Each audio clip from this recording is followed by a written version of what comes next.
আমাদের শৈলকুপাতে কিন্তু এভাবেই পাট ছোলার কাজ করা হয়। দেখুন এভাবে জলের মধ্যে নামে কিন্তু এভাবেই পাটটা ধোয়ার কাজ করছে। কাকা ভালো আছো? ভালোই আছো? এবারকার মতো ভালো। তা পাট ধোয়া কত দূর কাকা? পাট ধোয়া কেবল শুরু রে বাবা। কেবল শুরু? সারাদিনই কাকা কতগুলো এভাবে ধোয়া যায়? 300? 300 আটি? 300। তাই অনেকে নাকি এর থেকে বেশি দই তা তো দুটি পারে একজন। ধুতে পারে? হ্যাঁ। তুমি কি মানে দুর্বল নাকি ধোয়ায়? তুমি তো নাম করে একজন লোক, আমি তো জানি। নাম করা লোকই কিন্তু বয়স টয়স হয়ে গেছে তোমার। না তা ঠিক, শরীরের গতাগতি নিয়ে কাজের হয়। পাটশোলা কাজ কিন্তু এমনিতে খুব পরিশ্রমের।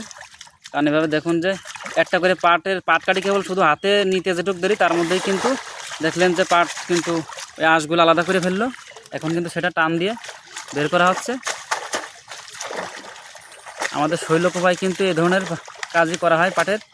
এই পাটশোলার যে কাজ সেটা অন্যান্য এলাকায় কিন্তু অন্যান্যভাবে দেখি আমি পাটগুলো এই ধোয়ার কাজটা করে, কিন্তু আমাদের শৈলকুপাতে দেখুন এইভাবেই কিন্তু কাজ করা হয়। পাটকাঠি থেকে আঁশটা ছাড়ানোর পরে সুন্দর মতো এভাবে ধুয়ে কিন্তু গোছানোর কাজটা করা হয়, তারপরে কিন্তু এভাবে রাখা হয়।